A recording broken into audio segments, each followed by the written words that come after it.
Can we hear it start up? Sure can. So it's a one-piece tilt front end now. It's a 66 Fairlane. This is my office right here.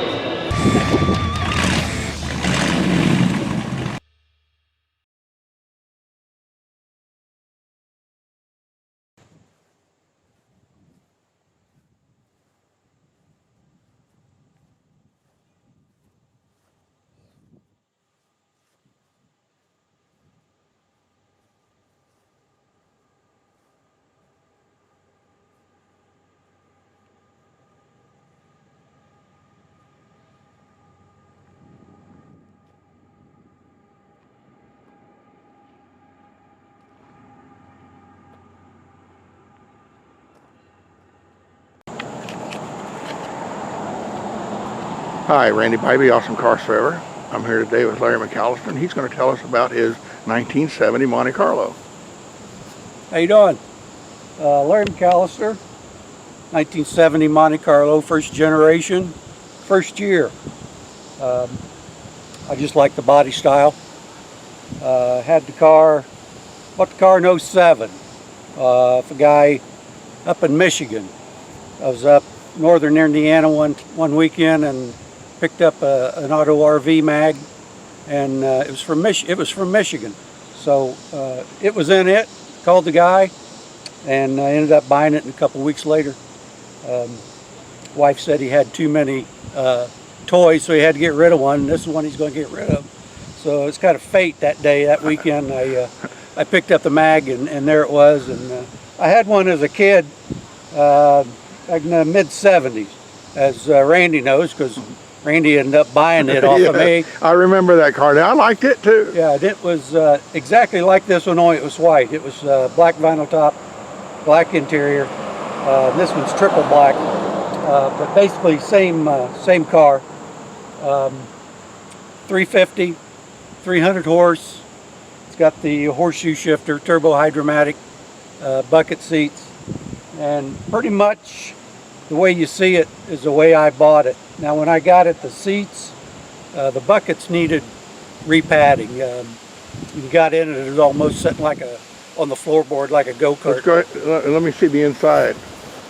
And then, so you have repadded the seats a little bit. Yeah, took it to Maxwell's up by Frisch's up in Anderson. And they put the new guts in the seats for me, kept the seats, put new foam in it.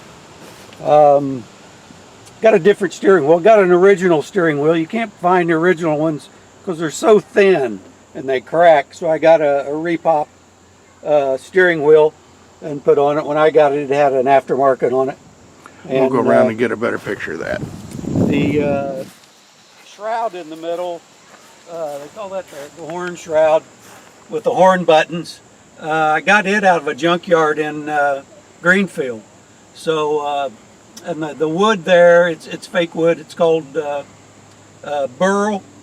I think it might be burl walnut they call it, but it's a fake. But it's the 70s have them. That picture. The roof, I got a new vinyl top put on it. The one I had on it was the wrong one. It had more leathery looking. Had the seam down the middle. Oh, down the middle instead of along here? Yeah, the true original roof has two seams, one down each side. And it's more crumbly there. Had a little body work done back here by the where the back window meets the trunk. Seemed like water would settle back in there. It had some rust in it. I had a guy in Anderson, Bob Brown, do it, and he done took all the trim off, took the roof off at Maxwell's. They took it down to Bob Brown, and he finished it, fixed the rust and the body work, took it back to Maxwell and put the roof back on it, the true one. Other than that, it's pretty much the way I bought it. I bought an original radio. It had a cassette in it. I like the old AM FM 8-track, which isn't hooked up yet, but at least it's in the dash. Oh yeah. So I like the originality of them.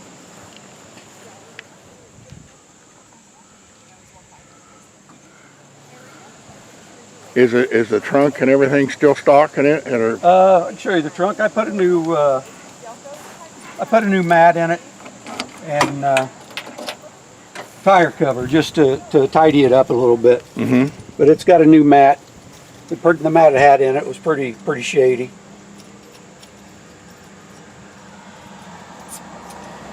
Got a few. Is that like an original brochure from the? It is. It's the Monte Carlo brochure for that year. First year Monte Carlos.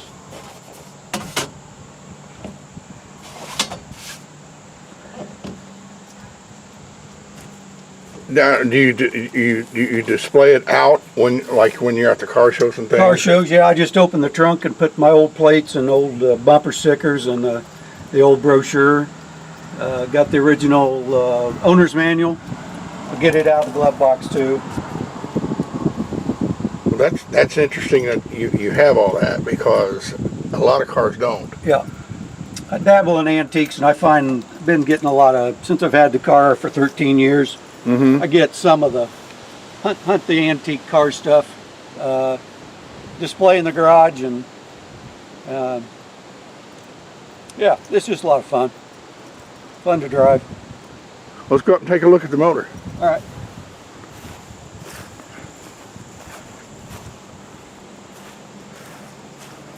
Got the long hood.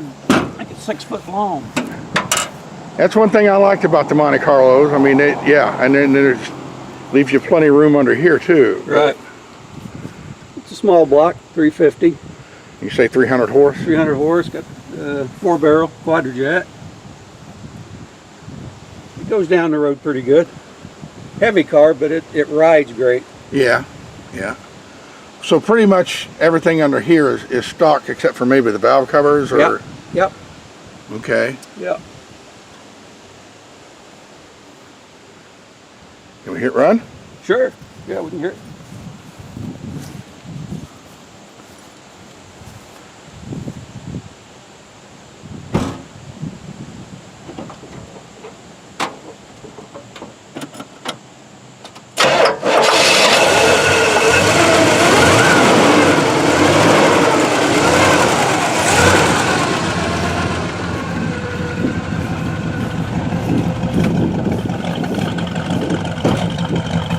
Oh yeah, got a nice sound to it. You know what kind of muffler system you're running, or? I don't.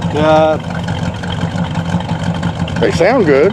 It does sound good. When I got it, it had some holes in the muffler, and I took it. It's also up there at Anderson on Broadway, up there by Frisch's. Right. And he said, "What do you want?" And I said, well, "I want it to sound just like it is. I like it." And then I got them have put some chrome tips on it, but I like the way it sounds. Yeah. Not real loud, not real raspy. Right. So. It may have a small cam in it too. The way it sounds. Yeah. I never got a chance to ask the guy when I got it. But, Have you ever had it to the strip or anything for fun, or see what it'll do? Or? I have not. No. No, it's a cruiser. But yeah, we'll take a ride here shortly. Okay.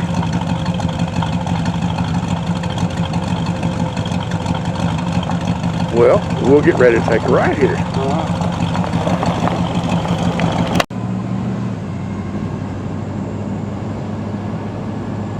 Well, this is a smooth rider. It is. I think it's because it's so doggone heavy. Probably. Now the old one I had, that you bought had the air shocks on the back, so it was a little more tighter.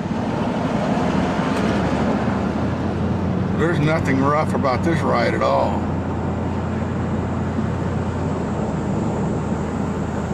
It goes right down the road.